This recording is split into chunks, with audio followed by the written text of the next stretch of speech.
Shalom, selamat pagi Bapak Ibu Saudara-saudari terkasih. Salam sejahtera, salam sehat bagi kita sekalian dimanapun kita berada. Untuk memulai perenungan akan firman Tuhan bagi kita untuk hari ini, mari kita bersatu dalam doa.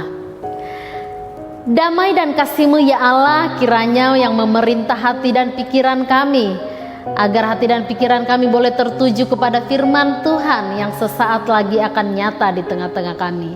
Di dalam nama anak-Mu Yesus Kristus kami berdoa. Amin.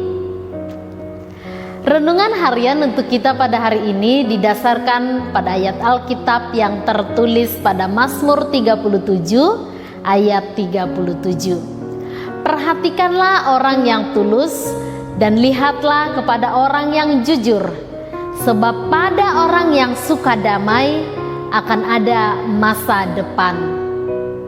Bapak Ibu, ketika saya merenungkan dan membaca firman ini, saya teringat dengan lagu anak sekolah minggu. Saya akan memutarnya atau akan menampilkannya bagi kita sekalian. Hati-hati gunakan tanganmu, hati-hati gunakan tanganmu, karena Bapa di surga melihat ke bawah.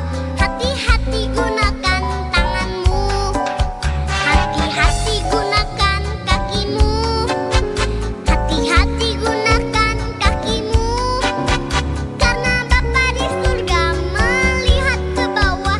Hati-hati gunakan kakimu, hati-hati gunakan mulutmu, hati-hati gunakan mulutmu, karena Bapa di surga melihat ke bawah.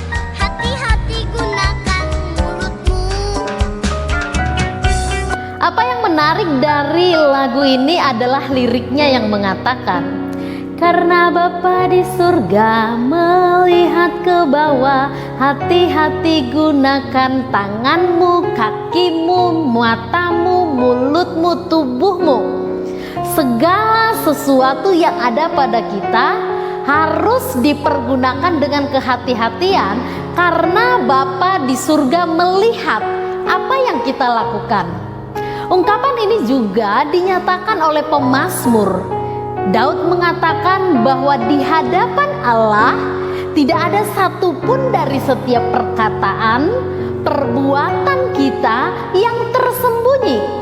Sehingga ia mengatakan, jagalah dirimu dan tetaplah berbuat baik, dan janganlah marah karena orang yang berbuat jahat, orang yang berbuat curang, orang yang melakukan tipu muslihat memiliki kehidupan duniawi yang berhasil, bahkan lebih berhasil daripada orang-orang yang setia pada kebenaran.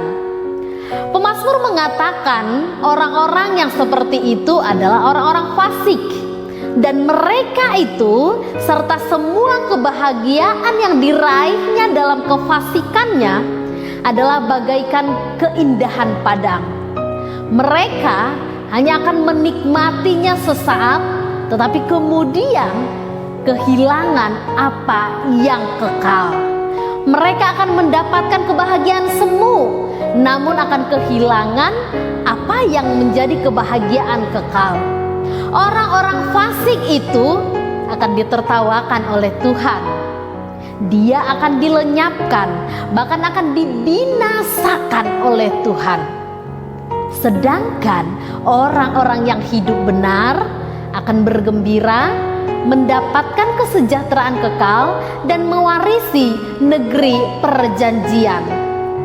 Sekalipun dalam kehidupan duniawi ini, kebenaran Bapak Ibu Saudara-saudari sekalian mungkin tidak diperhitungkan, tapi yakinlah Tuhan memperhitungkannya.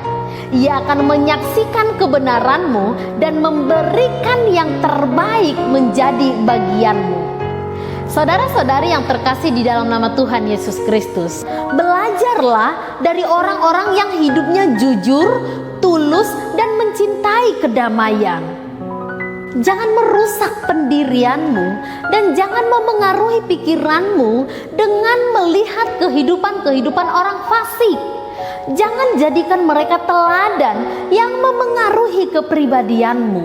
Dan sembari engkau belajar dari kehidupan mereka, jadikanlah pula kehidupanmu sebagai teladan yang benar, teladan yang patut untuk ditiru oleh orang-orang di sekitarmu. Hati-hati dengan perkataanmu, hati-hati menggunakan tanganmu, kakimu, pikiranmu, perasaanmu, bahkan kehidupanmu. Karena Tuhan yang di surga melihatmu. Latihlah dirimu untuk tetap bertahan menjadi orang-orang yang setia, jujur, karena bagimu Tuhan menyediakan masa depan. Janganlah berguru kepada orang-orang fasik, apalagi cemburu oleh pencapaian duniawi mereka dalam kefasikannya. Semua itu adalah awal dari kemusnahannya. Latihlah dirimu untuk semakin menjadi serupa dengan Allah, dengan belajar dari kehidupan orang-orang yang jujur, tulus, dan mencintai kedamaian. Setiap engkau melihat mereka, biarlah engkau pula semakin dipacu, dimotivasi untuk semakin hidup jujur, tulus, dan mencintai kedamaian. Yakinlah, sekalipun kebenaranmu tidak diperhitungkan di dunia ini, tetapi Tuhan menyediakan masa depan terbaik bagimu. Amin, kita berdoa. Mampukan kami ya Allah untuk berhati-hati dengan kehidupan kami, mempergunakan setiap organ tubuh kami, mempergunakan pemikiran kami, agar apapun ya Allah yang boleh menjadi kepemilikan kami di dunia ini, boleh kami gunakan untuk kebaikan dan seturut dengan kebenaran-Mu. Bapa di surga, biarlah kami boleh dimotivasi untuk menjadi orang-orang yang hidup dalam kebenaran-Mu. Dan Tuhan, kiranya Bapa menjadi teladan kami, menjadi panutan dalam kehidupan kami. Sekalipun ya Allah banyak orang-orang yang tidak mau mendengarkan Engkau, ajari kami untuk boleh belajar dari orang-orang yang hidupnya benar, supaya kami semakin terbiasa dan supaya kami setia dalam melakukan kebenaran. Di dalam nama anak-Mu Yesus Kristus kami berdoa. Amin. Demikian ibadah harian untuk kita pada hari ini. Selamat beraktivitas, Tuhan memberkati. Shalom.